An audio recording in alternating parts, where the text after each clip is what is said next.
that guitar riff coming in is always a fun to listen to. Hey, welcome to Path of the Brush. I'm your host, Rick, coming to you live from Hoplite Games in Lansing, Michigan. I'm in the back. People are out in the game area playing different card games and miniature games and having a lot of fun. Welcome. Today's going to be a lot of fun. We have a very cool and special guest, Adam from Adam's Apple Games. Hey, welcome, Adam. Whoa, and How's look it going?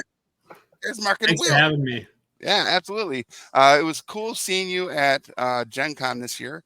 And you and I go back. I think the first time I ever interviewed you was at an Alliance open house event. Yes. And it was for the Sword Crafters game Yes. that you publish. Yes. So yeah, Yeah, long time ago. I remember that. Yeah. Got down next to this big burly bear, Rick, and I was like kind of intimidated, but you were very welcoming and made me feel right at home. So we talked about swords.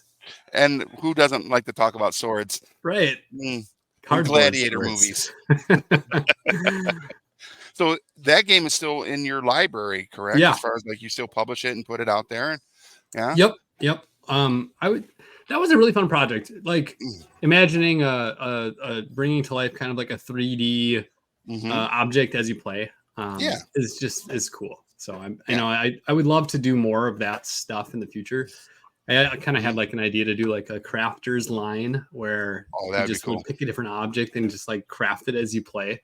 I think a Warhammer. Yeah, exactly. Yeah. Hammer crafters. You're right. Yeah. Warhammer crafters 40K. Whoa. No. We don't need them breaking in the doors. Right. So you're not going to be doing much painting today. I understand. Is that correct? Yeah, I'm actually kind of I'm the guy that is in the industry, but like has no experience with painting. So I'm sort of like, I want to try it out at some point. I sort of don't want to go down the rabbit hole of like getting all the stuff, trying it myself. I sort of want to have someone take me through a tutorial or like a training session. Or I went with it at one point in time, like like they have these kind of like pop up little art classes. Learn how to paint on a canvas for 2 hours. That is what I need. I need like a crash course. The painting. You have some really good stores over there in the Minneapolis, Minnesota area. If you're in that arena, you've got the Source and there's a few others. The Vault is it a Tower of Games? I believe is there too. Tower of Games is there. Level Up. Source. Yeah, there's some good ones. I feel like one of them has got to have some sort of painting night or whatever. Do you have any games in your library? Because I don't know every game that you make. Yeah. I know most of them, and the only one I could think of that had anything that would be potentially a miniature that could be painted was Planet Unknown. Sure. The Moon Rovers. Yeah, we have the Rovers is a little plastic miniature. It's like 19 millimeters though, so it's really small. And then we have our expansion for that one just made a satellite. I should have one right in my hands, but I don't. But this is a really cool, kind of a cool, like if you can imagine like 4 prongs like this and like a big beam extending from it that would shoot a laser. It's kind of it's a very imaginative miniature, and so I think like one thing that I've sort of learned over the past years is to immerse in theme, regardless of the game, like getting more detailed really gets you there, right? For sure. Not only detail in the sculpts, but also the final aesthetics. I purchased my first pre-painted minis game. Maybe is a bad thing to say here, but at Essen this year, it's not a bad thing to say. They sold me on it because they said like, I mean, this is what like you're gonna unpack it, and it's just going to be like put it on the table and play, and you're gonna feel good about the aesthetic right away, and that compared to the previous aesthetic, and I just don't have like I didn't have the skill set to go from pre-paint like unpainted to painted, so I was like, all right, I'm sold. Like, you got me. All right. So Judgment-free zone. Judgment-free zone. Judgment-free zone. All right. I love it. Yeah, we're absolutely a judgment-free zone. Cool. Oh, we're totally judging you right now. I'm just kidding. What as a how we all noob, started. I and, think it's and how we all like started. hoping to learn. Actually, one of the things I was hoping to do today, I've been working on a crowdfunding video advertisement preview kind of trailer thing, and Mhm. it has a 3D model in it, and you can basically like paint the 3D model inside the 3D rendering program, right? Oh, very Okay, cool. yeah. And so I was like, I'm thinking to myself, like, I haven't really explored that yet. So when you guys said you're painting today, I'm like, well, what could I paint with my skill set, with my, with the tools that I have today? I'm Yeah. like, maybe I'll Right. try that. Yeah. That's Okay. pretty cool. I That love feels like it would take a lot of energy off your computer, though. It might. I think it'd be okay. Okay. Yeah, give it a shot. That's Yeah. fun. What Very program are cool. you using, if you don't mind me asking? Just Blender. Pretty. Oh, okay. pretty Yeah, simple. Okay. that's Yeah. great though. Yeah, very cool. It's a very powerful free It tool. is. It is. Yeah. Mm. I kind of fancy myself like in sort of the engineers like 3D person Okay. versus like the artist's 3D person. Okay. More as an engineer than an artist. So a lot of the 3D modeling that is done in house. Oh, that's nice. Nice. But it's mostly engineering focused, right? Like Mhm. I'm mostly looking at, does this fit this? Does this feel okay to hold? Right. And then like the last touch is the aesthetics. Okay. So those are kind of the priority layers I'm usually going through. Well, you So kind you- of bridge that gap like of engineering and art. Like you can make robots. Yeah, Big totally. fluffy robots. Yeah, and actually the rover for Planet Unknown was mostly mine until the last touch handed it off to a 3D artist and said, this project got big enough. Like let's not go into final production with atoms. Oh, Or let's hire an artist, and they did a great job. nice. Now you said you just got back from Essen. What was your main push while you were there? Yeah, Essen was cool. Our main push, it was a marketing convention for us, and we brought basically zero product. We packed a couple suitcases worth of product, and that's all we sold. And that was gone in a couple hours, which is, big mistakes were made. But it allowed us to really focus on the marketing. Okay. And our product pushes were two of our upcoming projects. One's called Tatsumi, and one's called Defenders of the Dictionary. Ooh. Yeah. All right. And then we also actually had another couple of games on the table, like in the back. Yeah. And it always amazes me, like you're in the industry, you feel like you sort of know about a project or a product, especially if you spent a lot of time on it. You're like, well, yeah, everyone has heard about this, right? Right. They haven't. And, they have not. And so sometimes you just set cool things on a table and people walk up and it's an old product, or like, and they'll just like be blown away at this thing. Be like, this is the coolest game I've seen at the show. And I'm like, really? Because that's been out for like 6 years. It feels good, right? What game did that for you? For a couple people, that comment came from the game, either Swordcrafters or Thrive, which we had just sitting kind of in the back of the booth, like ready to play. We had a little bit of space left over, a little extra tables. And then we also had this one party game that we released this year called Agree to Disagree. A little bit of a controversial topic game where like you try to get someone to disagree with you. Okay. So that's the gameplay, but it puts it in a super friendly space, right? Like it takes the disagreements away quickly, and then all of a sudden it's just about the conversations. You've already stated your opinions. Nobody cares about the disagreement anymore. Now you're just having fun. So anyway, people came to the back of the booth and like they were interested in that one too. And I was very surprised to see that. I think kind of the US culture has shifted a little bit away from that, and in Europe they were like all about it. They said this is like what we want. Right. We sold out of that one really fast, which was funny. I got a screenshot of that game real quick. Put on. Yeah. Let me. This one is Agree to Disagree. Yeah. Okay. So give us an example. Like if we were to have a round of this play. Classic example. Yeah, we could probably party game this really quick. The classic example here is like key lime pie is a good dessert. Okay. That's like the topic that someone might say if the category is dessert. And so now every player at the table has a little like widget that they're holding, kind of a USB drive of sorts, if you will. Okay. On one side of it, there's I like that opinion, or I like that idea. That I like. I feel nice to that. Or the other ones, I dislike that. So you're just kind of you're forming an opinion based on what somebody said. So again, the topic is key lime pie is a great dessert. Oh, now that changes everything, because you first said it was a good dessert. Oh no, it's a great dessert. I would give it good dessert, but great dessert. And so you've locked your opinion now. Okay, you agree with that statement, or you disagree with that statement? I would disagree that it's a great dessert. And then the magic happens because you've locked your opinion. Now you're connecting your USB drive with someone else. Yeah. And that shows if you agree together or if you disagree together. And so the little widget sort of takes that like tension away. Yeah. And it kind of puts you back into like this little, oh my gosh, we just like connected on something. And either you're high-fiving because you have the same opinion. Yeah. Or you scored points because you found a disagreement. That's the point of the game, is to find someone at the table that you think you're going to disagree with, right? Okay. All right. I mean, let's go around really quick. So I'm going to go. So let's say Rick is in the pole position, okay? And key lime pie is a great dessert. You need to find someone here that you think you're going to disagree with. I actually think that because Will's so nice, I'm going to go with the fact that Mark has opinions.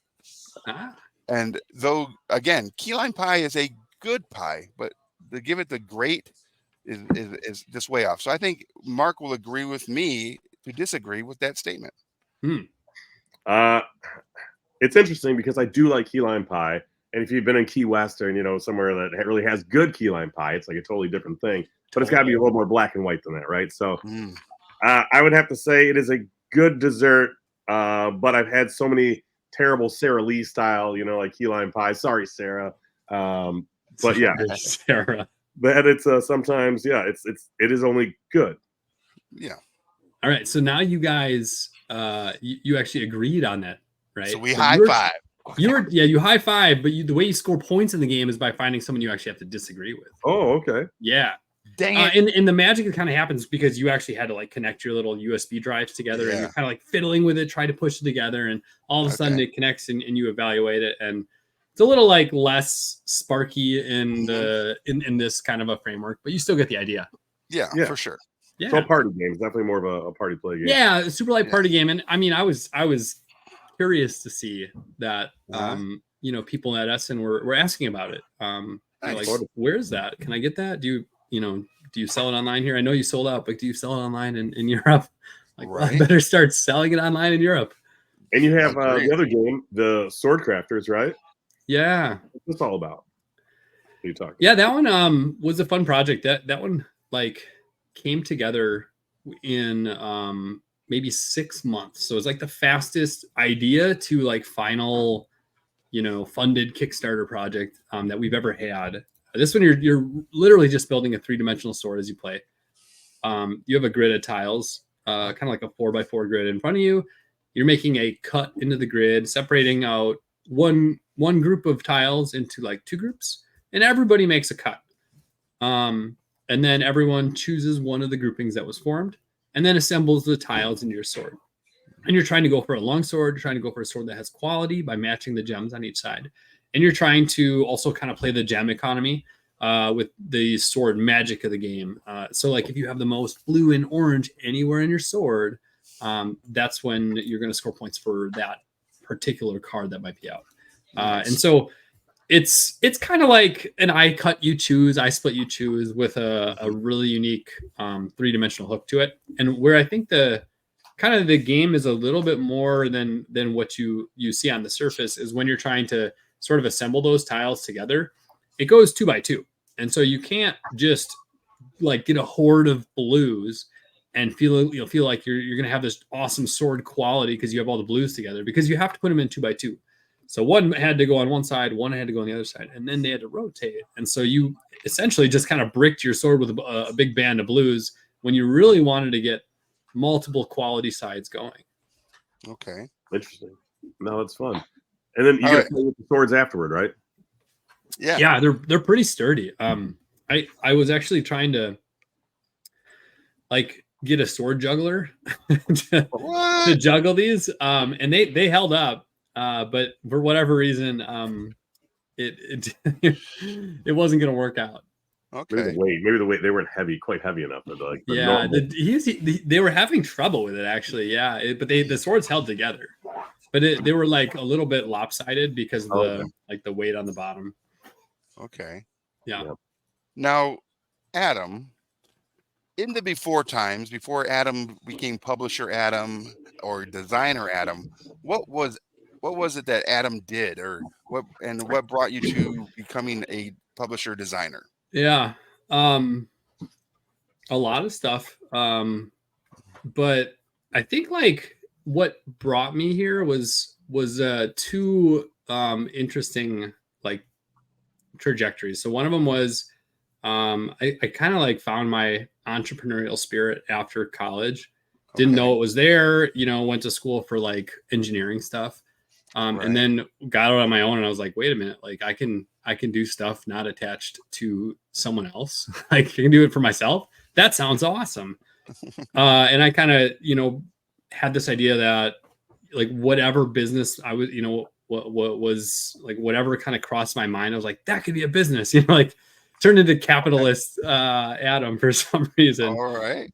And that, like, it took a while for me to sort of find where my passion sort of met, like my excitement and like there's, and also that entrepreneurial spirit. And then the second trajectory was spending a lot of time doing like mobile app development, just as a hobby. And, with the idea, I think like apps were popular at the time. So this probably was pre Flappy Bird, but like, did you say as a hobby? Yeah, as a like hobby. So I probably put, close to 1,000 hours in like developing some weird, little mobile games that were pretty much clones of other things that existed, but like just going through the motions, trying to create them. It was fun. And I found like really steep learning curves for the coding, which I was able to overcome mostly. For the networking, which I was never really able to overcome to sort of make things multiplayer. And then for the artwork, which I was never really able to overcome either. And so like, I kind of like topped out in interest, motivation, and drive. But then what I learned was that, oh my gosh, I can actually like iterate on some of these ideas really fast outside of the mobile, like the virtual space. So that's what brought me to the tabletop. And at the same time, I think like, tabletop board games were sort of taking off. And so all those things all those dots connected and here I am. Yeah. And you're killing it. You got some great stuff. Thank you. Yeah. So like I was telling you before we went live, we have some people here that on Friday nights is our board game night, and they come in, and Planet Unknown has been a regular game. As a matter of fact, let me do something real quick. Hey, Dan, come here. So one of our board game guys is here. Okay. He's a fan of your game. Okay, cool. I want you to say hi to somebody. Here.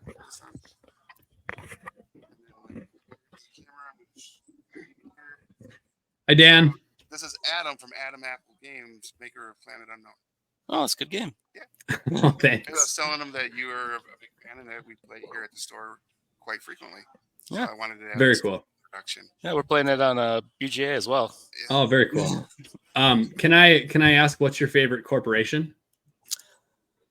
I've only played with the corporations like once, so I do not know a good answer for that one. No worries. No worries. Nah, not experienced enough to know that one, but I do like the game. I've played it a few times, but we did like symmetric stuff most of them because we were teaching new people. Oh yeah, I hear you. That's why it's there though. It's like it's a nice soft to teach game, Yeah. But then if you want to like turn it to the backside, like somebody at the table could kind of get crazy. Yeah, I do enjoy the backside of playing it now. Cool. Very cool. I have the planet that's like mostly water. K273 is I believe the name of it. It's like the little islands that you're supposed to fit exactly with your polyomino piece. Yeah, that one's cool. And then for the track board, I have the one that's the green track has like you go up and there's like two options. You can either take the biomass or that's the Wormhole Corporation. Yes, that one. Yeah. And then you get up the top and you're like, wait a minute, do I want to go back down again or should I stay here and keep my points? Yeah. Right. Yeah. It's fun. Very cool. That's cool. All right. Thank you. Yeah. I don't know if I would want to buy anything from a corporation called Wormhole. Wormhole, I know, right? There you go. Had to put him on the spot. He's one of our he's one of our regulars who's a huge supporter of the store and an ambassador for play for the board game space. So that's awesome. Yeah. So that's cool. I think he might have gotten a little nervous. No, that's that's awesome. Yeah. So you did engineering. You as a hobby did app development, which I find to be a little wackadoo, but in a good way, because we all find our hobbies in our weird spaces, right? Well, like sometimes when you like get out in the real world, you sort of realize like there's like a lot of other stuff out there. Yeah. And maybe what I, sort of was either pushed into or what I decided to go into wasn't the thing that I was actually excited about. Sure. Yeah, that happens. And then, like I said, you've got your library of games in your catalog has grown. I'm looking here. We've got Truck Off and Truck Off Rolling, right? You got it. Thrive, Four Humors. And is Brewing USA an actual like a microbrew theme? I haven't played that one yet. Yeah, that was like the OG game actually for me. That was kind of like the first game design, first Kickstarter, first time. Am I going to start a business or am I going to just like do this one thing? And that was I bit off way more than I could chew on that one. Okay. And I decided that it was a good idea to like start emailing all the microbreweries in the US that were kind of popping up and kind of hot at the time. This is like 2014 probably. Okay. And saying, hey, we're making a game about craft beer. Do you want to be in the game? And they're like, yeah, that sounds great. Here's our legal team. Like, oh boy. So I had to become Adam's Apple Games legal team very quick. Okay. So wow. We ended up sort of like back and forthing with a lot of these breweries. Some of them just said, nope, you're too amateur. Some of them took a risk on us. And we ended up getting like 80 breweries in the game. And by the end of it, I had companies coming to me saying like, who's your lawyer? Because this contract is fantastic. Okay. Yeah, but it was just over time of like iterating and implementing all the feedback that this kind of clientele had, right? Making the contract more robust. This was like before you could like chat GPT a contract, so I was probably starting from some legal Zoom boilerplate thing, and just kind of went over time. I would not recommend that approach. Right. I don't think I'd take that in the future, but when you're young and dumb, you can kind of like get away with stuff. Yeah, for sure. And what was the moment in your tabletop design and publishing career when you were realizing like, you know what, this is it. This is the thing I want to do. I'm going to do this thing for as long as I'm able. Well, the first project, that first Brewing USA, I think was a telling moment because of the kind of the crowd participation and the excitement and engagement. Mm-hmm. That stuff is really like just invigorating, right? Like it energizes. Yeah. And I think that was probably like that foundational moment. I don't think I knew that I was going to keep doing this, but I sort of had the bug at that point. Yep. And then I had met through a coworker, another game designer who had a fun game, and I was like, sure, maybe I can be a publisher, right? Like publish someone else's game design. Okay. And that was a really great experience as well. very different kind of project, very like much smaller kind of a project. Yeah. And I think that was like once I had done that second one, I think I was sort of kind of committed to like, well, what's going to come out next year? What's going to come out next year? Yeah. And I've been on this sort of 1.5 games per year clip, and continue to like alternate like my design and then someone else's design back to me, back to someone else. And I think that's a really nice like pacing, because I don't have to be the one that makes all the like the designer decisions, because that stuff is tough. Yeah, that's interesting. Having the final say is tough.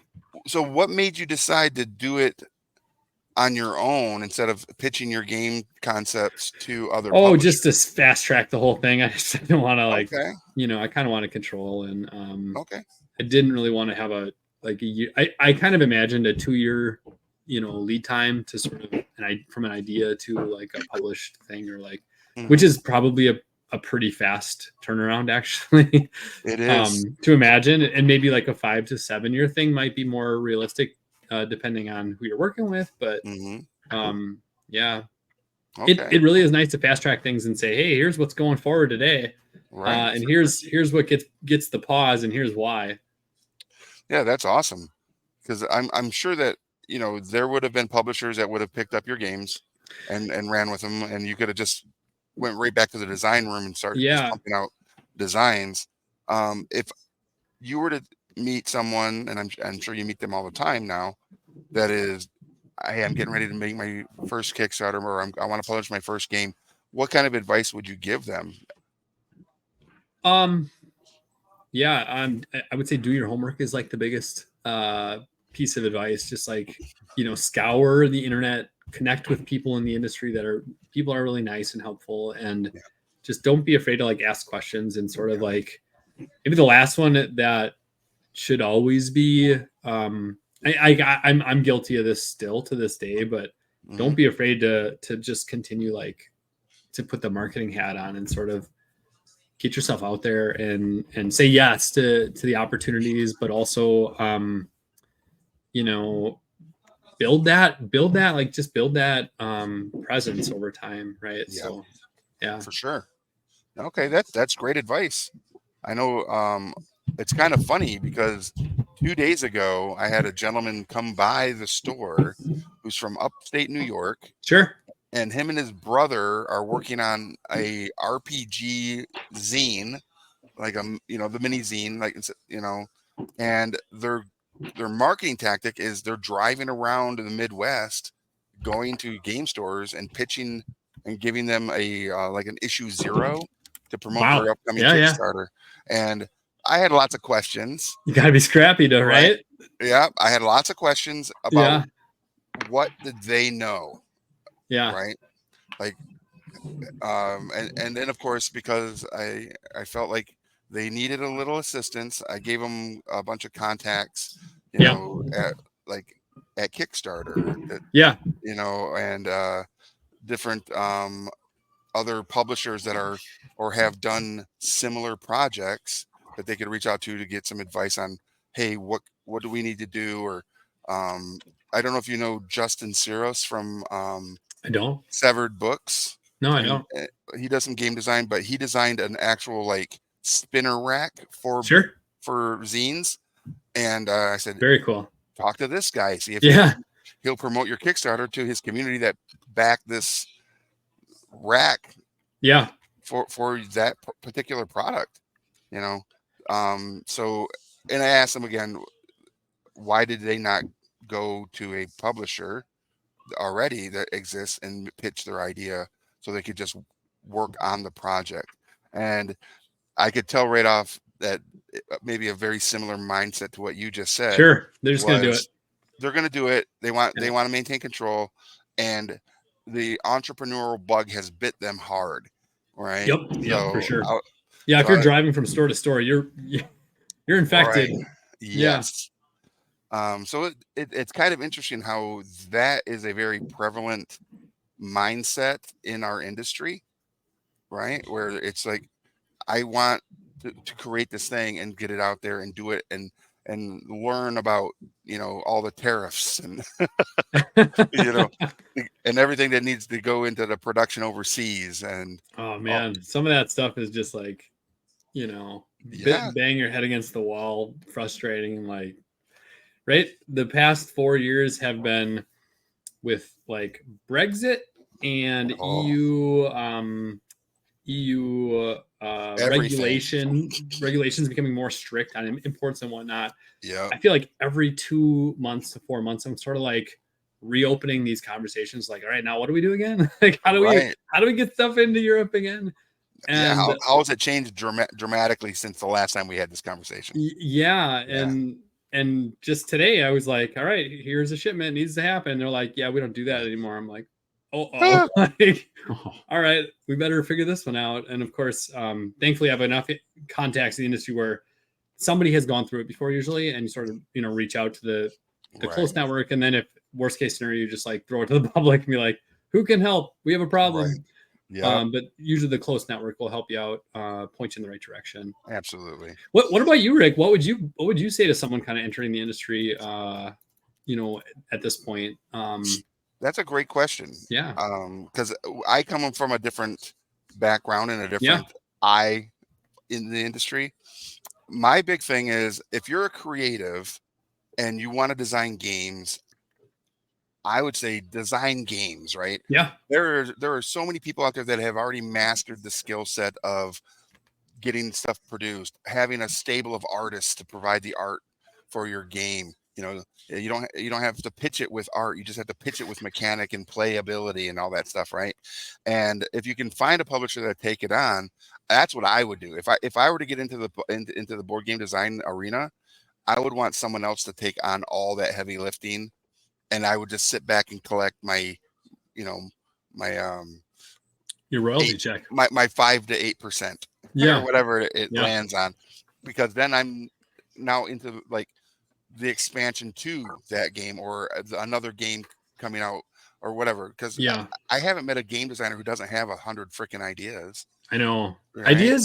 Ideas are kind of like, I mean, getting into, like, I remember when my first game design idea, right? I was like, this is gold. every idea, like, you should think that about your ideas. I think that's like a valuable opinion to sort of have, right? About like the, your own ideas. But what it kind of comes down to is like, you're eventually going to be in a situation where like you have more ideas than time to implement. Yeah. And so, taking that approach is probably a way to maximize the amount of ideas coming from your brain that can get into the world, versus taking an approach like I have taken where I'm hitting one project a year, and there's a lot of ideas bubbled up into one small project, but there's a lot of games that I'm shelving. Like I have whatever, like the 5x5 Calyx, right? That I picked up this year finally. But it's not for games, it's for prototypes. It is stuff on the way. And awesome. The most top left is like next up, and then like the next top is the next up, and then things kind of get reshuffled around based on what's the priority, what themes are hot, what what are people asking for, that kind of stuff. Oh, for sure. Yeah, that's a interesting way to look at it, is having your like your dream board, right? And you have the 5x5 broken down into segments. Like, this is far back burner, this is hot now, but you have to like what is it, 7 Habits of Highly Effective People. One of them is sometimes you have to step back, reassess the entire plan, make adjustments, and then move forward, right? And that's a cool way to do it, because our industry as there's so many games that come out every year in our space, so many games. And it's funny how certain like genres or tropes like ride these waves, right? Like one year everybody's making a cat game. Yep. Right. Next year it's zombies again. Yep. Or whatever. Yeah, for sure. And so you also have to keep your ear on the ground and finger on the pulse to be like, oh, what's the top 10 public or top 10 retailers saying is their best sellers. Yeah. Do I have a game that fits that niche in my design catalog? Yeah. Right. And then you put heavy energy into that thing, hoping that by the time you do get it produced, you're not in the, too late, right? Yeah, like the back end of the trend. Yeah. Yeah. I'm calling it. Next year's ballerinas. Ballerinas. That's a good one. Ballerinas. Battle ballerinas. That'd be Ballerinas. Ballerinas. Yes. It's an arena game with ballerinas battling. It's like what were those little spinner, like tops, battle tops? What were Beyblades or something? Yes. Oh yeah. Oh, that's I actually brought those up recently. We were working on 3D sculpts for an upcoming project we're working on, and the project has rings. And here's a kind of example one right here. Yep. So it's like a plastic ring, and some of like the coolest ring circular 3D structures that I could find on the interwebs were these. I think what were they called? Beyblades or something? Yeah, Beyblades. Yeah, Beyblades. Yeah, they were cool looking. I actually didn't know anything about them, so I went down a little rabbit hole of like, what are these things, and what is the cultural relevance of this? Right. Yeah. My kids, my younger kids, when they were in their early teens, were big fans of Beyblades. Cool. They had the arena, and they would, have them fight it out or whatever. Yeah. But yeah, that's funny that you had that conversation recently, or at least that illumination. Yeah. Well, you always look for different things that inspire you, right? And sometimes you're starting at things you're familiar with, and sometimes you're starting at things you're not very familiar with. I think an interesting add-on to that, like riding the trends idea, is trying to actually be in front of the trend, and not necessarily being a trendsetter, but like picking your shots that are not being not in focus right now, and not oversaturated. And we saw this year is still the year of the dragon, right? So we saw Wormspan come out, and I saw that hit, and I was like in the moment working on project, and at the time it was called Dragon Fest, which is it's a name. And it was a game, and it had some 3D dragons in it, whatever. We've been working on it for like 5 years, right? And I was like, oh man, like those guys. That was the time. That, yeah, well, potentially, but we took that, thought about it for a couple of weeks, and said like, this maybe is like a really interesting pivot point, because it's going to be hard to compete with a one of the like the hobby behemoths in the ring, Stonemaier Games. Like one for one. And so instead of that, like taking an offshoot on the theme, something that is just a lot less explored, sticking with dragons, because the game was always about dragons, or at least I had that as kind of the theme, but like really exploring and opening the idea of like, what is a dragon? What does it mean? And as I started asking that question, people started answering really different things. And I thought it was like so interesting that everyone that I talked to, like, were familiar with the concept of dragons. Yeah. But like the starting point, that seed, that first reply was always pretty different. Like there was a lot of people that kind of went to like Game of Thrones, but then some people went to like Dragon Ball, and some people went to like Eastern cultures, and just like really interesting to see that cultures and people have this kind of this familiarity, but like different familiarity too. Oh, absolutely. Yeah. That's and so I'm gonna say, and so like we pivoted that project from kind of like European, familiar dragons to, we went to an Eastern dragon, and we completely like redid the art and completely like retitled it, and a lot of the bones stayed the same, but a lot of that like surface layer became very different. And to me, like that is retheming is a challenge, but retheming in a way where like you really research the subject matter. Not saying even researching you're ever going to become the expert, because you probably won't. Yeah. But just going down those, like, all right, we got to get a book on dragons from China. We got to get a book on dragons from Thailand. Got to get a book on dragons from Korea. And like it opened up the just the floodgate in terms of what's possible here and what could this be, what could the theme like latch onto. And it was a really fun project that kind of came out of this frustration of like, oh my gosh, like other big dragon games are being released and like we don't think we can compete with them. But you were able to pivot and manipulate take the theme to a place that just is so underrepresented right now, or like unexplored even. Yeah, that's awesome. I think we got some images of it as well. So what's the name of this fabled game? Yeah, this one is called Tatsumi. I was sitting right next to me as well. What? It's right next to you. That's crazy. Yeah. And that game is going to GameFound soon, correct? Yeah, this one will be launching in GameFound somewhere in the next like 1, 2, 3 weeks. Nice.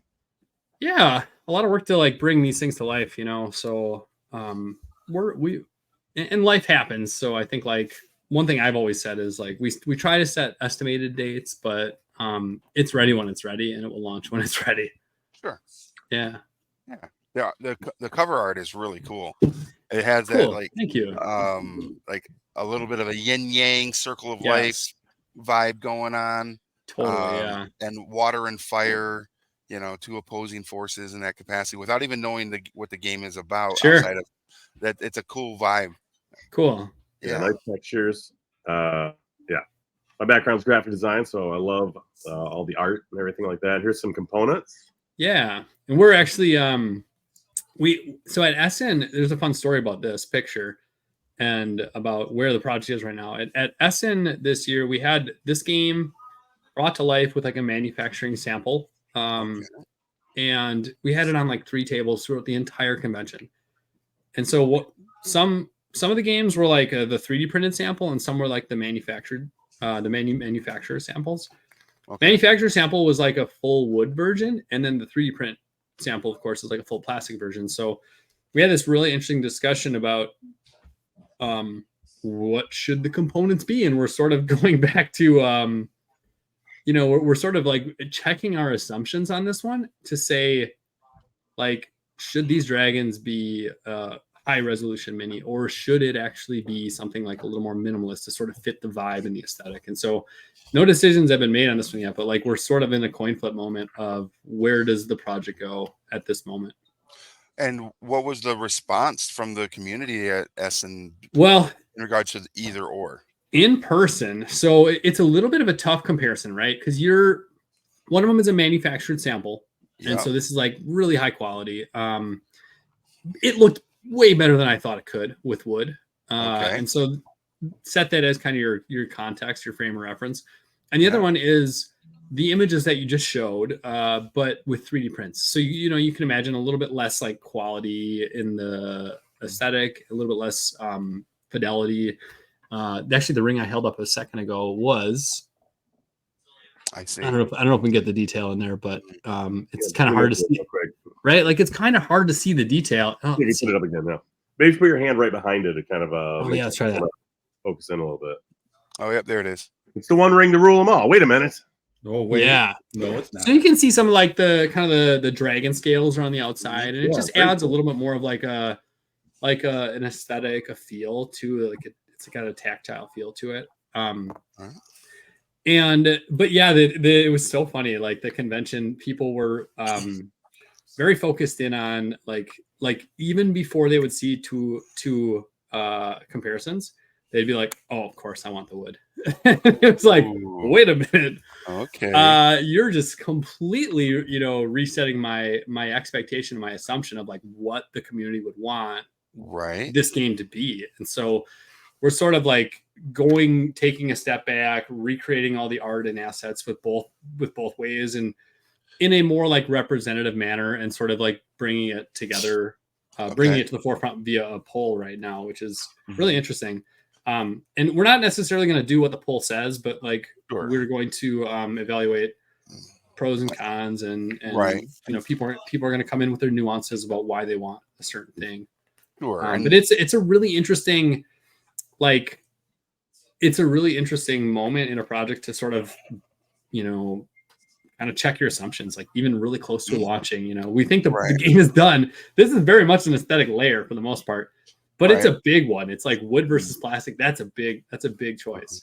But you also have to think cost effectiveness or for you guys, right? On which is going to be the one that's going to take it from a for sure $14 build in production to a $17 or $18 production, for whatever, Yeah. But that being said, if the wood is your premier version, could that be an option? Like a collector's edition? Choose? So that was like maybe the aha that I learned that I just was not expecting, was that I think people at the table said we prefer wood because we think, well, I gained my own insights, but like I think what I heard people say was we think it's higher quality. We think it's more sustainable. Like those perceptions were kind of coming through. And I think my insights were a little bit different, where I think as we probed really deep into that conversation, we found the fact that plastic, that word specifically, plastic, has such a wide band of quality. Yeah. Where wood is less of a wide band of quality. It's like more of like, is it going to be pine or is it going to be maybe the next level up in a mass produced product, right? Where plastic, you can sort of go to, is it like the cheap mousetrappy type feel, or is it like too pliable, premium, like like a resin, or like a Azul tile, or something like that, right? Or a PVC, or like you sort of have to like go layers deeper into the discussion with plastic. So I think like it wasn't a completely fair comparison at the table because of just the words we were using. So that's why we wanted to have another kind of go at the polls. All right. Of course, we've spent the money on these 3D models and we're excited about them. But at the same time, like, we don't want to make something that is sort of, over the top, right, for the kind of game that it is. Yeah. Sure. Yeah. That's interesting. Now, for everybody that wants to follow, because do you already have a landing preview page? We do. The Kickstarter? Yeah, we do for Tatsumi. Yeah. Okay. And for the maybe Game Found, I'm sorry. For the Game Found, yeah. And maybe just a little bit about the game. It's kind of like a game that was inspired by like Azul or Reef or Century Spice Road, one of those kind of like a abstract-y thematic games. Yeah. Where the design is like pretty tight, and it gets competitive pretty quick, but wanted to put our own spin on it, where I think like in those kind of games we have seen thematics sort of take like a backseat a little bit, and so putting a player as an avatar on a game board is a way to sort of put you, like, transport you into the game and make you feel like your decisions are really mattering and your positioning matters and all that. And so that's one of the things that we did. You're like, you are a pawn on the board, and you're like, the resources you're collecting or drafting are based on your position. Stuff you can do in the game is based on your position. Okay. And you can block other players by sort of getting in their way. And of course, the other like Adam's Apple games, like stuff that we love, we put in there as well. So like on the front side is all symmetric, on the back side is all asymmetric, and it allows you to sort of play the family friendly or like get all the new players going really quick version.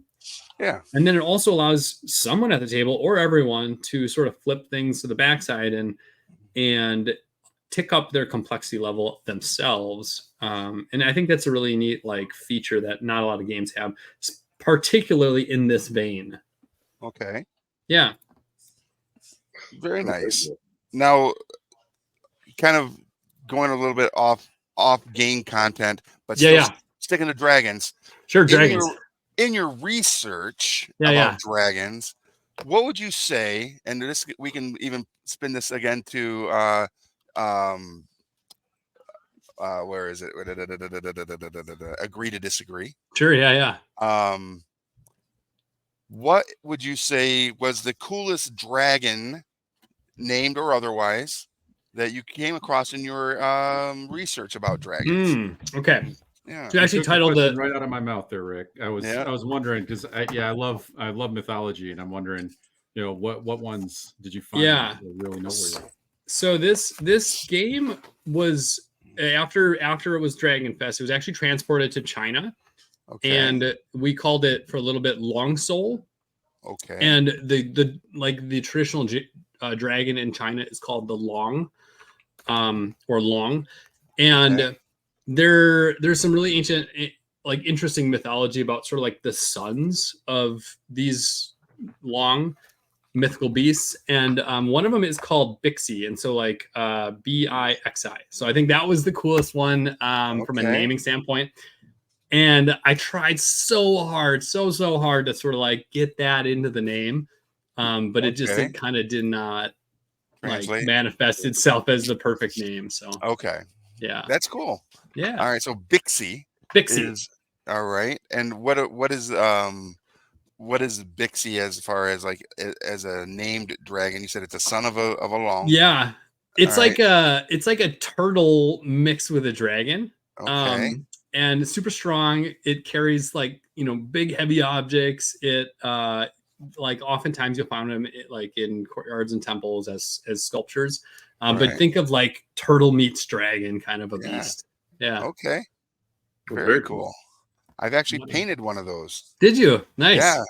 Yeah. So in Dungeons and Dragons, there is the dragon turtle. Yeah. Very nice. Yeah. So that's kind of cool.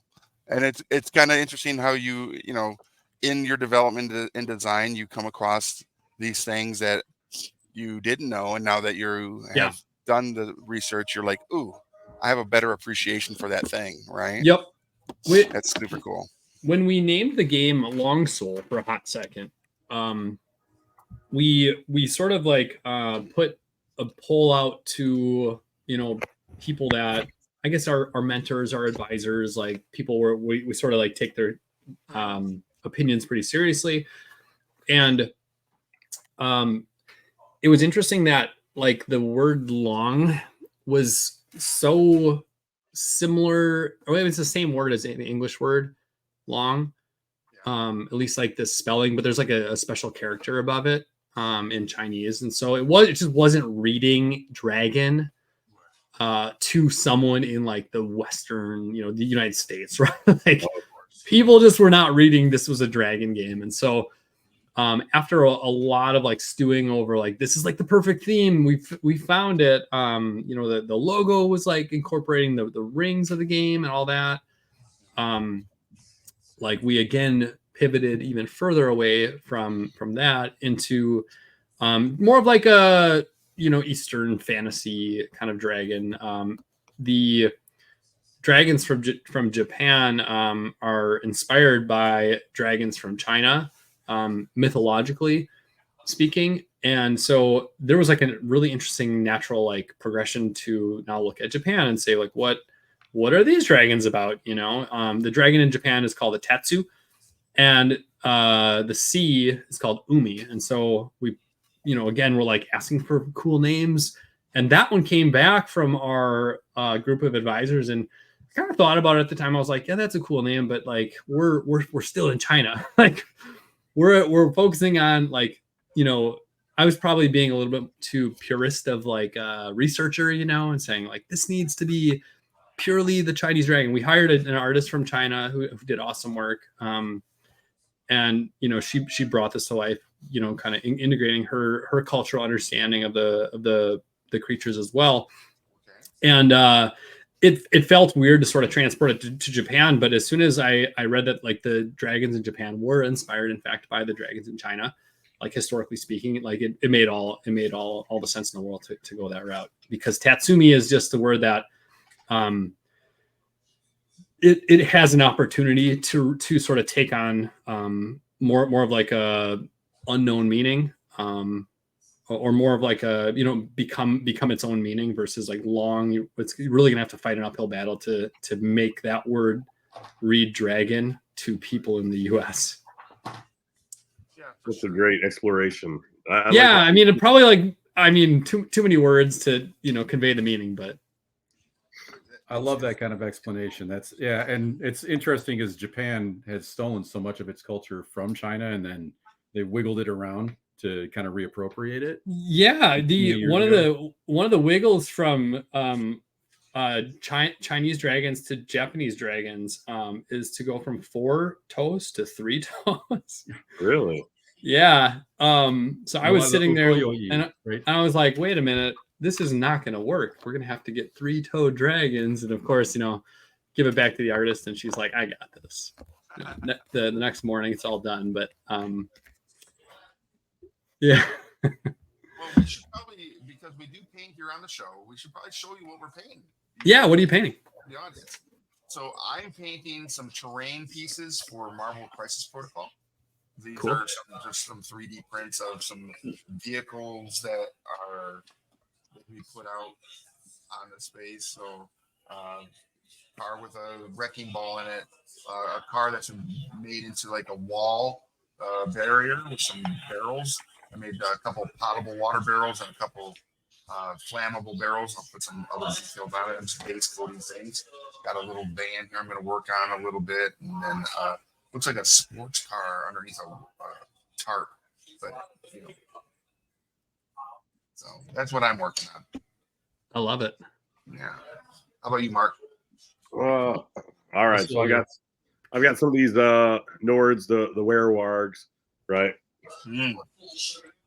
So here's a conquest, and so these little guys here did some base painting and did some highlights, and now I'm kind of going in and filling in like his garment, kind of like a brownish army green, and then doing a little bit of highlights on the face and things like that.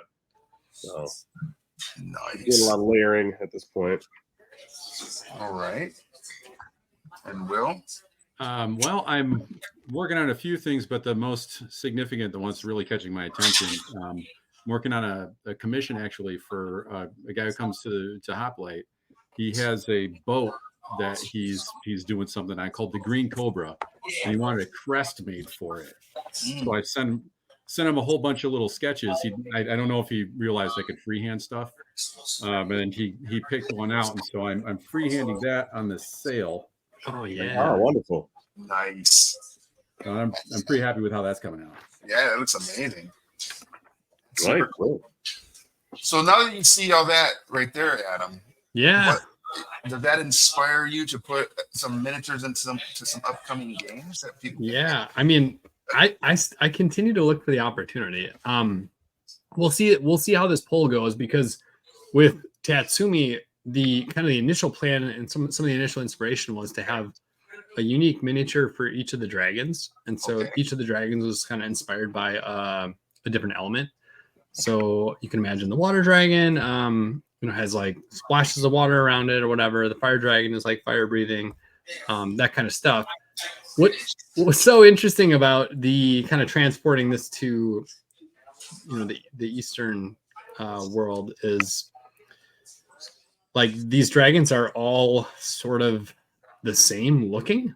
Like they really look similar in their features, and that's because they are composed of different parts of the animal, different parts of different animals. Like their eyes are, a particular part of an animal. Horns are like deer horns. Their scales are from a fish, and like so on. Like they're composed of like 9 different animals or something. Okay. I think that's right. Maybe it's 14. It's a lot. And so it was kind of tough to get them to look different, because to be true to like the history or the the culture, like you sort of had to like lean in to what is known there.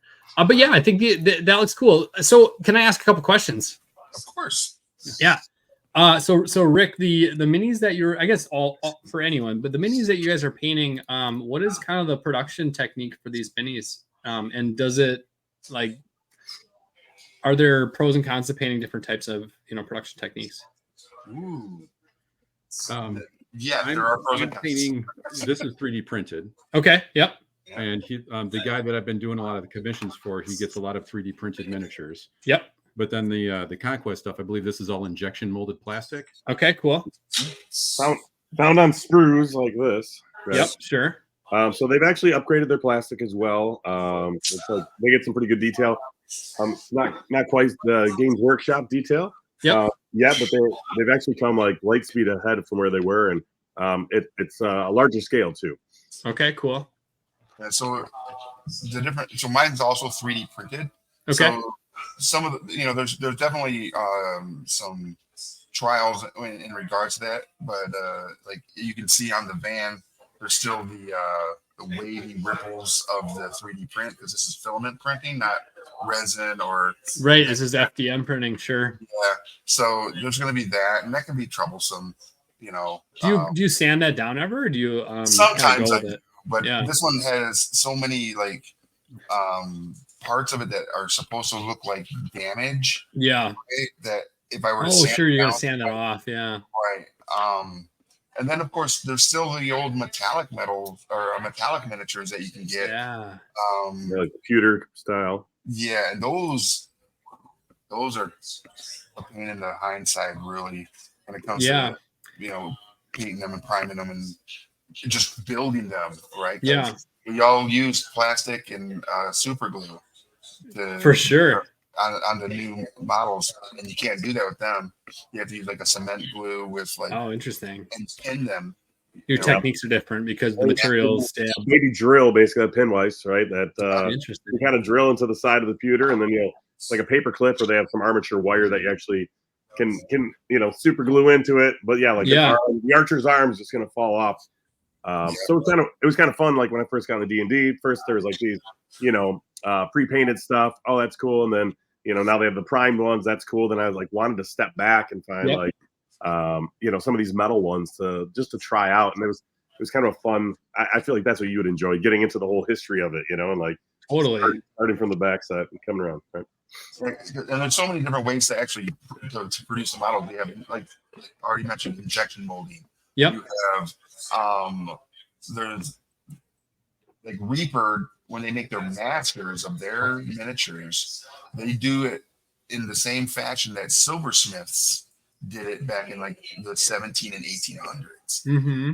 And they still have the big book, and they use the same kind of techniques. And those are for their master molds that they'd send off then to do the injection molding and stuff. Yep. It's just the whole process is really interesting.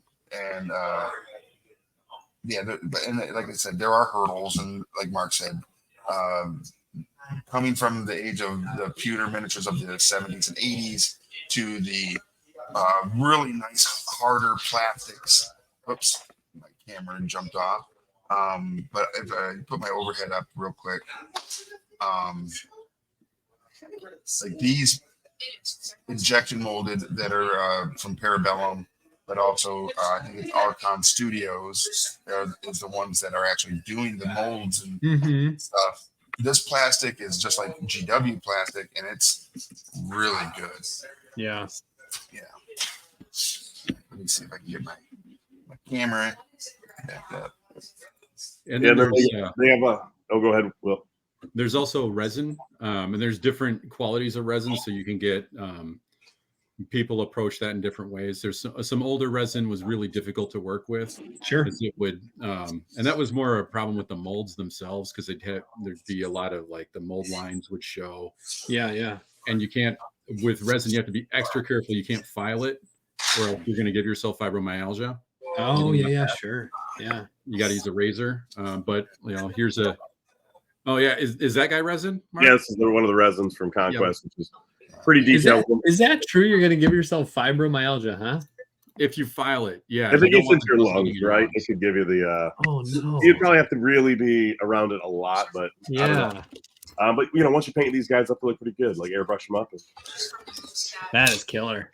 But yeah, once you kind of get into some of the big models, or like the fun, so you got into like the 28 millimeters, stuff, and you go to larger scales.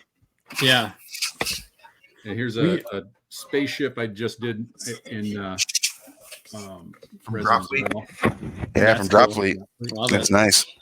Yeah. So are you guys all pretty big into 3D printing as well? No. I would like to be. I just like I researched it. I feel like an expert. But I just wanna Okay, explore. interesting. That's so surprising to me because it feels like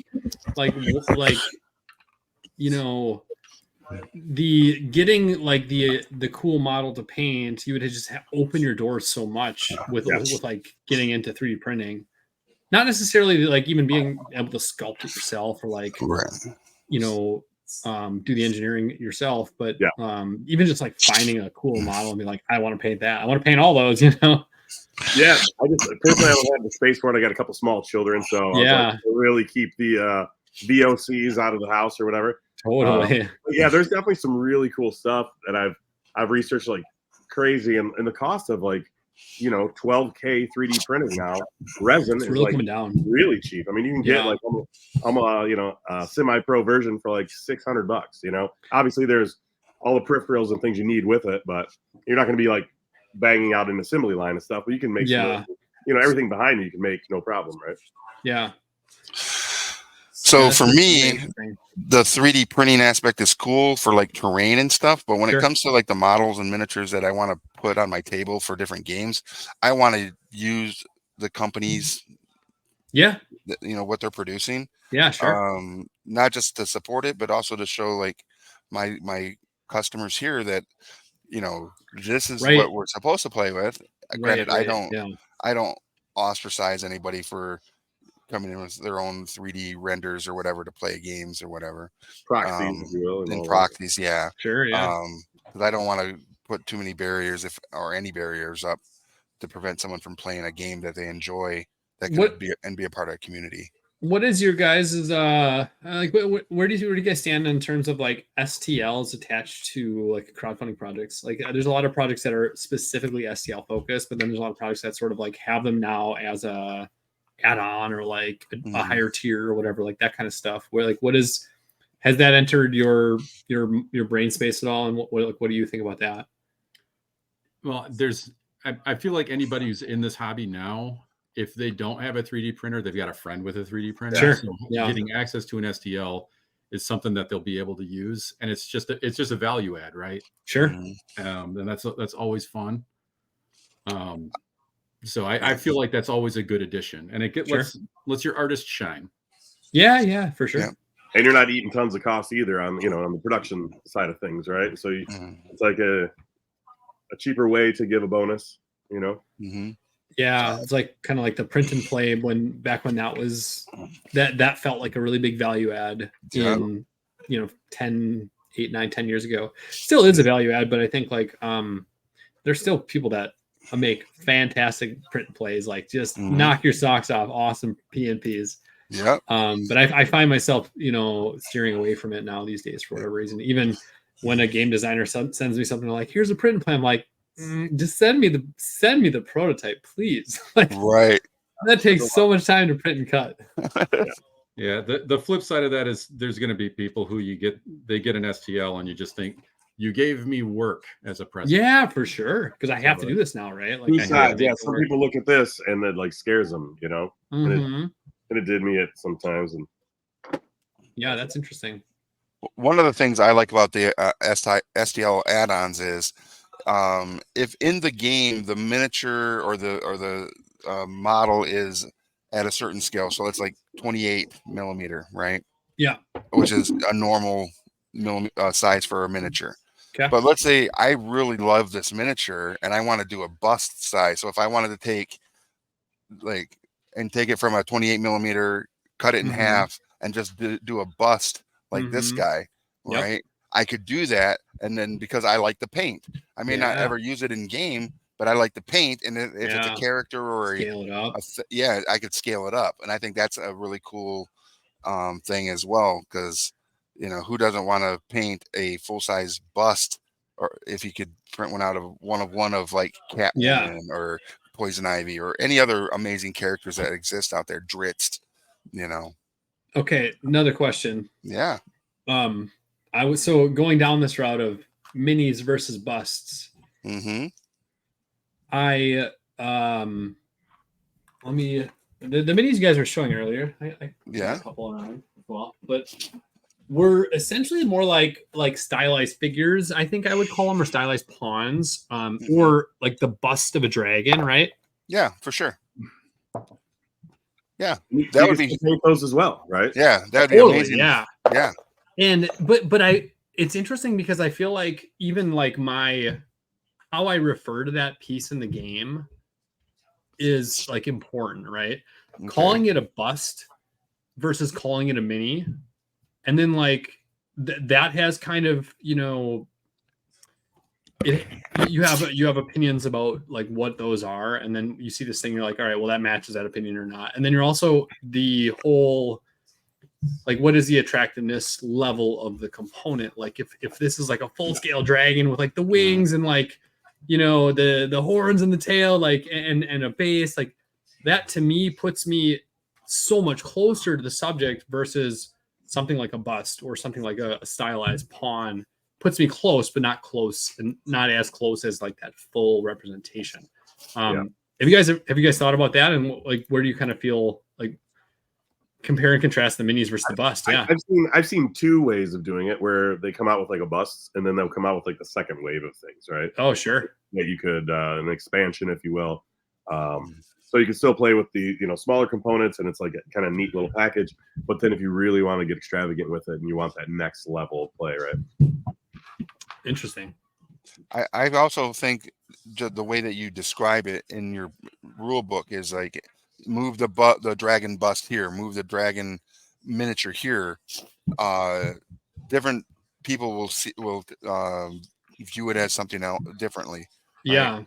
So I've kind of attached the word figure as a kind of like a ubiquitous term that could kind of encompass any of I like that. Yeah. And it sets it off to a different class of, like, you know, there's certain people that maybe like miniatures aren't for me. Those are, you know, children's toys, but they'll play chess all day, right? Or whatever it might be, right? Right. And I sit here with all these toys behind me, right? But it's but that's kind of the, you know, what level do you want it to be? Like you're saying, you might do potentially wood, right? And then that would like lend itself to something different. The figure is kind of ambiguous. Yeah, it's fun. Yeah. Interesting.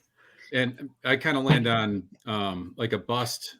When I think of bust in any game, I think of a chess piece. Sure. Yes. Real. That doesn't feel like a representation of me.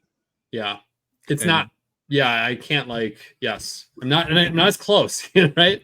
Yeah, it's hard to project into that, right? Yeah. But so if it's a bust of a character that you are familiar with, though, I think it like gets you closer. Like I've seen these, you know, fantastic Joker busts or the Batman busts or like you know stuff like that. It's just you're like, oh, I know exactly what I'm looking at. I think you can get there. Or even I'm thinking about some of the component decisions that like Villainous, like the Villainous line of games has done, which are like really interesting figures, right? And pawns, but they're sort of more like busts than they are like people, right? Yeah. Yes. You brought up Avatar earlier, and I thought that was even a good like, kind of hook in, right?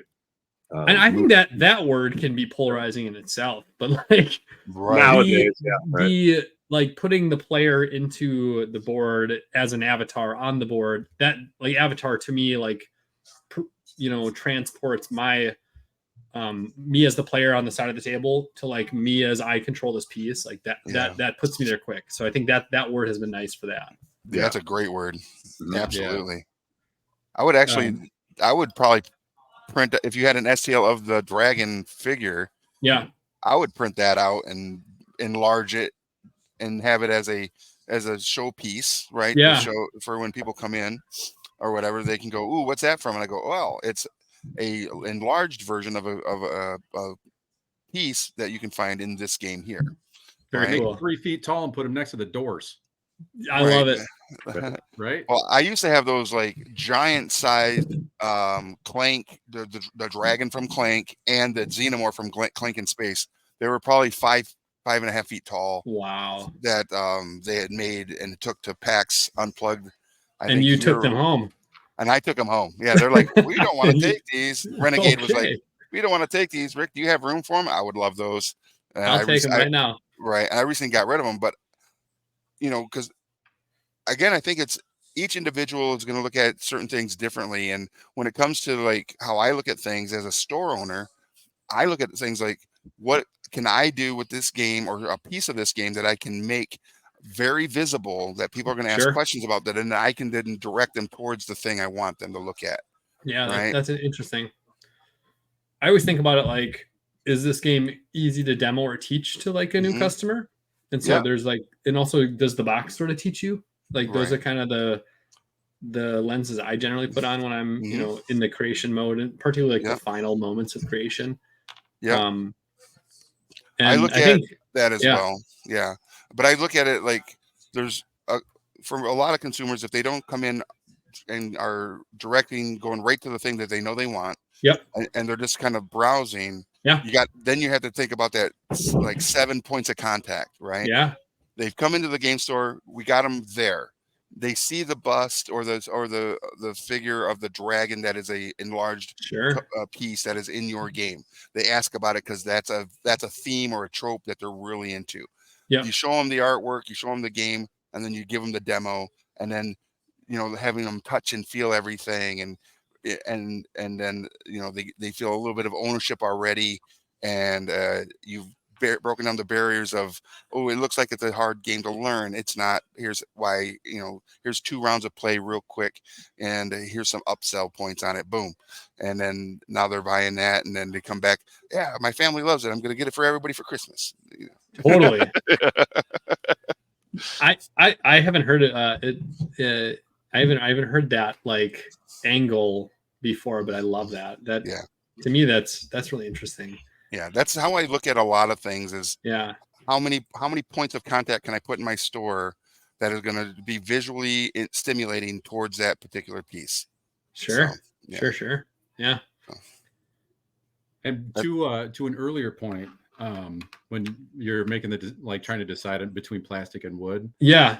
I thought it's worth noting that there is a thematic threading, because like the Eastern dragons are considered like natural protectors. Sure. So that like wood, you know, and it's one of the 5 elements. Yes, it is. In the what is that called? The wuxing.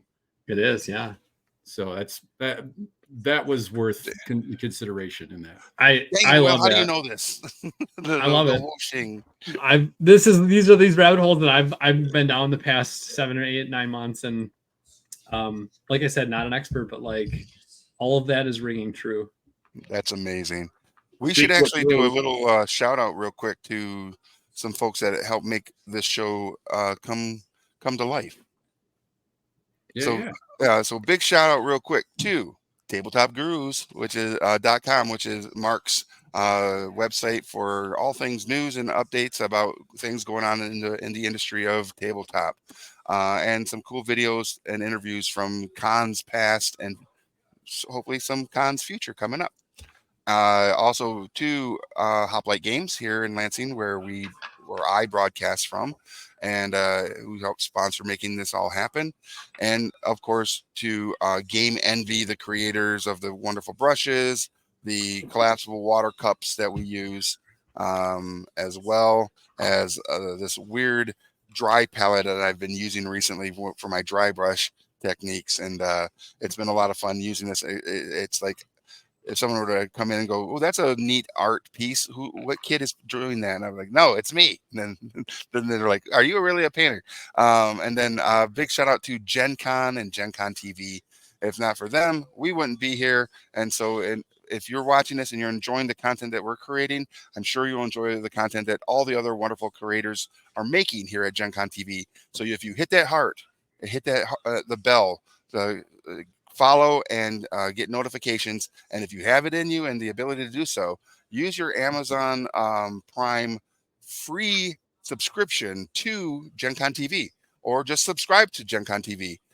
Every little bit helps, and it brings more amazing content to you here on Twitch.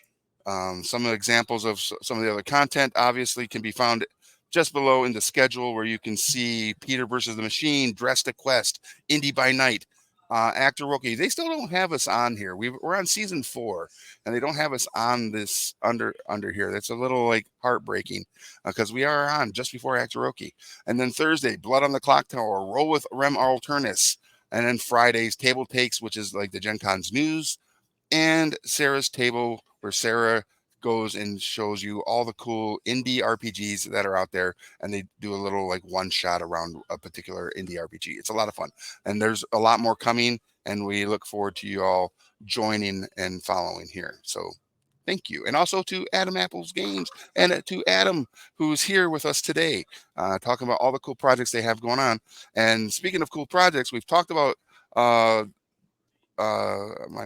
tongue is twisted with Tatsumi, but you also have one coming, maybe not in the near future, but near enough that we can give a little love to it. Defenders of the Dictionary. That's right. What is that? Yeah.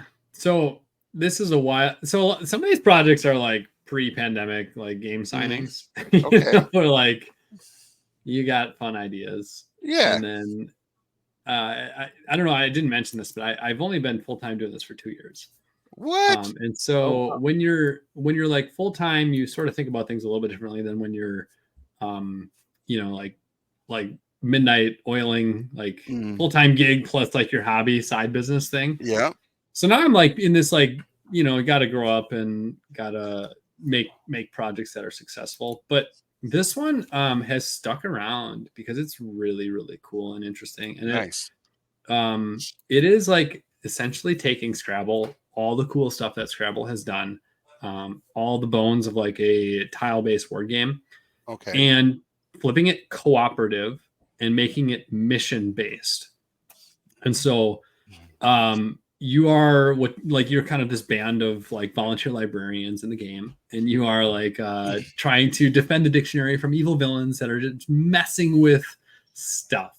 Okay. So the example we gave during Essen, so we had a game out the whole time during Essen, and a couple points here, but the villain that we were showcasing was a villain called Tic Tac. And this villain was trying to make every word longer than the last word. Okay. So these shorts are getting a little bit longer over time. Okay. Right. And that's tough when you're trying to like build words, from your vocabulary. You sort of like hit this limit around 6-7 letters, and you're like, well, what the heck do we do next? Well, if you make a word that is shorter than your longest, your last word, you take a tick. And if you take too many ticks, you fail a mission. Ooh. Also, you had to kind of go to like point 1, point 2, then point 3. And also you kind of have to navigate around certain like obstacles in the game. So this is just one kind of mission-based instance. And there's many different like imaginative villains that are all put together like a bit of like a Mega Man Metroidvania grid, where you sort of have to like go and solve one villain, then it'll help you go and solve the other villain, and it'll go and help you solve the last villain, that kind of stuff. Okay. But yeah, the whole like flipping this word game cooperative is super, super interesting, and it just really hasn't been done in a lot of different ways, and particularly definitely not like in like the Scrabble setting of like tile based, like you have your own set of word tiles. Everyone wants to play a word from their board, from their rack. And it's like, nope. You get to play one letter, and then together you need to play a word. Let's take a look at it. Let's take a look at it. There we go. That is cool. It looks like the League of Extraordinary Gentlemen a little bit. Meets the librarians. Yes, a little bit. Yeah, and there's like, so with this one, there. I love it. There's this like Gotham City inspiration coming in with the villains, right? Okay. And there's also kind of like sitting somewhere between Scrabble and like a fancy library mahogany. And so like the Merriam-Webster's dictionary and all that kind of stuff. And what's interesting about this is this space is with word games and word culture, like language continues to evolve over time, and it is so fascinating. Like the words that are introduced into the dictionary every year are just wild. They're cool. No cap. Yeah, there's no cap, right? Like we can be endless here. And to imagine like a set of villains that are like want to suppress like word culture, you know, like, right. like we just want, like, language is like the basic layer of humans. Like, we need to communicate. We are people that communicate. Right. And that is like one of our human needs, and what makes us who we are, kind of. And you know, just the nuance and the fascination with with words and the dictionary is so interesting. Have you read Neil Stephenson's Snow Crash? I haven't. Do I need to read it? Too. Okay. Like the primary hook on it is that the language that you learn is the operating system of your mind. Oh, that's amazing. I love it.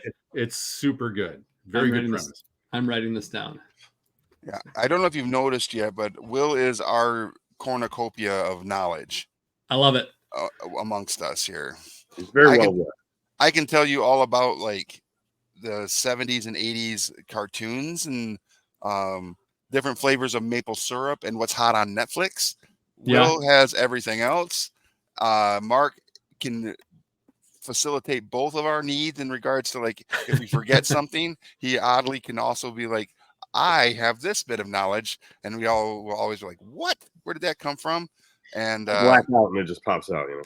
And he's also the face. He's the handsome one. Well, Mark's definitely the music knowledge. He very nice. A lot of good music stuff. Very nice. So we're sitting in Essen, though, right? Essen is in Germany. Yep. And the people that attend Essen are from all, like, driving distance, like, or flying distance, but you get a lot of different language, a lot of different cultures coming into Essen. More diverse culturally, I would say, than like Gen Con, for example. Oh, absolutely. It's the largest world, right? The world's largest. Yeah, world's largest convention, I believe. And so we're sitting down there though with like an English word game, right? So it's like you're kind of coming in a little bit presumptuous. You're like, this is an English game. Like, I hope you know English words to be able to play it. But what's so interesting is that the cooperative nature allows people of different skill levels in word building to sort of like sit at the same table and operate together and help each other and sort of level up everyone's sort of like vocabulary. Nice. And even though people sat down, English not as their first language, they crushed it. I saw some of the most like stand-up high five games of this I've ever seen. It's so cool. The amount of words that we came up with and like the pictures that we took at the end, just the stories you could tell based on, like, you know, the navigating the city. I think it was fascinating. That's awesome. If people from Sweden were sitting down playing it, they probably have a pretty diverse English. Totally, yeah. I mean, there a lot of Europe knows English, but there's definitely parts that, like, there's definitely like population in each country that doesn't, right? And so even in those scenarios, people were still able to navigate, which was interesting.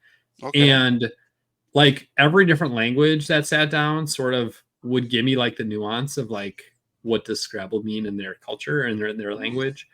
And that was always really interesting to hear. So for example, like in German, apparently you can just kind of like keep adding words onto the base word to like make a longer word. And so they're like, you're going to need bigger boards for this. And I'm like, well, we'll see. Maybe that will work. Maybe it won't. And thankfully our boards are pretty wide and a lot of space available for it. So I think it would be fine. But then we started talking about like letter conversion packs, you know, like, the letter frequency in this language is different than that language. And the values in Scrabble are different than this one. And we're not intending to sort of like copy paste those things, but because every player has their own sort of bag of letters. Yeah. We've had to sort of take the framework that Scrabble set up of like one bag of these are the letters that are necessary to play the game and split them up to different players so that it still functions in word building, like in a fluid word building way. But the whole letter conversion conversation is so interesting as well. Like, you're gonna need umlauts now. That's awesome. Yeah. And did it have a good reception in Essen? It did. Yeah. I mean, I Gen Con crushed it. Like that game is ready to go. I think the reason we sort of like paused on the timing was we just heard the constant feedback that like your art on the board could be better. And I knew that because I did it 4 days previous to the convention. Okay. So all right. I was sitting in Blender. I was like, well, maybe this will be cool, pulling all nighters before the gaming convention. So I think we actually hired a real artist, and he's doing great work. His name is Zach. I don't know how to pronounce the last name, but I think it's Eidsvog. Eidsvog. Okay. Yeah. Very cool. Whoa. That is awesome. And as somebody who's been telling his sister for 40 odd years to use your words, I salute you for your efforts. Yeah, so the reason the game this game has a fun backstory. So one of the reasons why it has stayed in the queue over many years of development and just kind of like cool stuff coming through our company has been, my wife and I will sit down and play Scrabble, and she will score 300 points and I will score 100 points. And it's not so fun to be in that scenario. But like when it's cooperative, I now can flex here's the strategy of the map. Here's where we need to navigate. She can flex the word building side of it. And we're both like contributing letters together. And I think it really does sort of it's sort of like, takes different skill sets and just makes them work nicely. Okay. So you have, earlier we talked about, again, like you're doing one game that you are designing, one game that you're bringing in and publishing for someone else. What is without obviously, hurting anybody's feelings. Sure. I don't want to do that. But what is one of the pitches that you've received that you were just like, and what was it about that pitch that you were just like, I wish I could get my life back in this moment? So this is like, there's been a couple where like I've actually gone through with like a contract signing, and whenever we do that, we pay in advance to make sure like people know we're serious, that I'm serious. Yeah. And then we sort of entered like this longer development process where the game is sort of trying to figure out what it needs to be, what's the right theme, what's the right timeline, what's the right production kind of stuff. Yep. And one of the games that was signed in the pandemic was it is still in our queue. But this game has gone through so many like ups and downs in terms of like different themes or different concepts. And the reason I've hung on to it is because the marketing hook is just gold. Okay. But the marketing hook is not what the game that was pitched. And so like technically the marketing hook could be applied to like a lot of different other projects probably. But the game is it has nice, really, really nice fun bones. It's kind of like a 2-player abstract game, but like to hit the market and like sort of make a splash in that market, you really need to do something that is, I mean, any game is like this these days, but I think you really need to like make some waves with that type of a game. The 2-player market is very competitive, specifically because you have the classics, but you also have the kind of the hobby, the newer hobby classics, like the Tak, the Boop, the Onitamas, like the Shobu. Yeah, I was gonna say it. Fantastic game, by the way. Yeah, that's one of my favorites. Yeah, me too. And you have like also the games that sort of do the duel versions, the Seven Wonders duels, the Caverna duel, the Patchworks, like that, those kind of things. And so like the space is like really hyper competitive to win in the 2-player market. And so I just think like finding the audience there can be tough, and I think really picking your shot needs to be the right shot. We've tried 2-player once with a game called Thrive. It's kind of a build your own chess piece kind of a game, and this is one of the most fascinating games in that it literally sells itself. Because you teach one person the game, and they will teach someone else the game, and they will teach someone else the game, and they will teach, because it has like an amazing like aha moment that everyone goes through. And it has a little bit like too much to look at. I would say that's maybe like the downside to it, but the aha moment is definitely there. Okay. And so that one was like a really nice product to bring to the market because it just wasn't being done. And I think it stood out. And again, this is like before I was full time. So before I really could give it like all my energy. And then it also would release like right when the pandemic hit too. So it's a little bit of a weird, like, time to release a game and know what to do. Right. In retrospect, probably could have crushed it if I had just known what to do.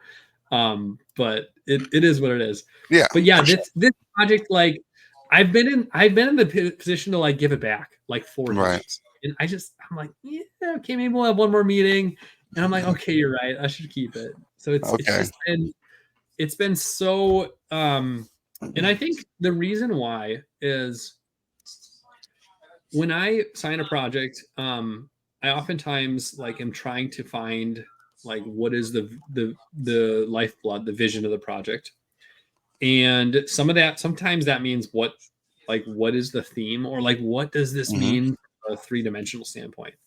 And if the game is pitched in a 2D format or like a tabletop simulator format that really does not translate to a 3D piece very well, sometimes you just like it's not there, so the amount of work that has been done to try to bring this to the 3D in a way that is awesome, it is a lot of work. And I just, every time it gets to the 3D, I'm like, this is going to be great. This is going to be great. And it's like, oh man, this is just not right. This just looks awful. This is so much work. And it's a lot of work every time bringing it to life, for sure. Yeah. But the marketing hook is gold. And so I know that if we can apply that marketing hook to a game, it's going to do well. Nice. The other thing I look for too is projects that have like, if the project goes well, like let's say for a Planet Unknown kind of a game, right? Does that have the potential for a larger brand attached to it? Absolutely. And with Planet Unknown, we made an expansion, right? Like that's something you can do with sort of any game, but like to me, that game has such a nice starting point of like unknown. That word is literally gold in terms of like it could be anything, Yeah. So the ability to apply that word to a different instance or a different property or a different brand, I think it can go very far. So, absolutely. Yeah. That's super cool. All right. So we're getting close to the end here of our episode. So let's take a look at how far everybody got on their projects today. Yes. Mark, let's see your miniature. All right. So I finally got his little contrast with his leather drying up here. So still need to go in there and do some additional like little highlights and darkens. So they're kind of I'm going with a blue theme. Nice. It's kind of an Arctic theme. So that's kind of that's where those guys have netted out. Nice. Looking good. Will? I got the lettering done. Ooh, that's very awesome. happy with that. And you're blowing us away. This is Will's episode, When it comes to the artwork today, Will's definitely on top of tier right now. Yeah. There we go. And my wife just finished Olander. Oh, nice. She was sitting next to us, so all right. Looking good. Heck yeah. That's creative household, yeah. And then I've got mine. I just did some brown bases, like a brown sedan on this one, and on this smash up sports car, going with like a purple passion, Oh yeah. And then so just putting some bases on those, but put some gray on the wrecking ball. But once we get to the details, I think they're gonna look fun and be fun on the table. So that brown car looks like my first vehicle. It was a Ford LTD. Thank you, Grandpa Park, for giving me this bad boy. At one point, it would idle at like 45 miles an hour. And if you can only imagine, take your foot off the brake and be like, "Rrr!" It was like it was a beast. That just took me way back. So Adam, I'm gonna waste your time and after the show, and I'm gonna give you a pitch that you'll never get those moments back. Okay, I'm ready for it. So where can everybody find everything they need to know about Adam's Apple Game? Oh, look at that. You have it on the screen already. At Adam's Apple Games or AdamsAppleGames.com. You got it. Okay, and that's at all social platforms. All social platforms, yeah. And then we have like a contact page if you're a designer, a retailer, media, all that is all awesome. Listed there. Nice, very cool. So everybody watching, if you whatever your preferred social media platform is, make sure you're going over to Adam's Apple Games and giving them a follow on whichever one you like, but also bookmark that wonderful website so that you can go there. And if you can't get the game at your friendly local game store near you, you can absolutely get it off the website. So, but we want you going to your friendly local game store. Yeah, and ask if there's a game that isn't there. Ask them about it. Like that. Yeah. That's awesome. They hear that, they relay that to their purchasing agent, or them if they're the ones making the purchases. That trickles up, right? It's cool. Yep, absolutely. So on that note, we look forward to seeing you all next time. Make sure you're hitting that heart, that bell. Give us a follow or give us a subscribe if you can do so. Share Gen Con TV with all your friends, family, and loved ones so that they can watch all the amazing content being provided and created here on Gen Con TV, especially that show Path of the Brush. And I'm Rick. I'm Will. I'm Mark. And we'll see Adam. you. Adam. Yeah. We'll see you at your friendly local game store.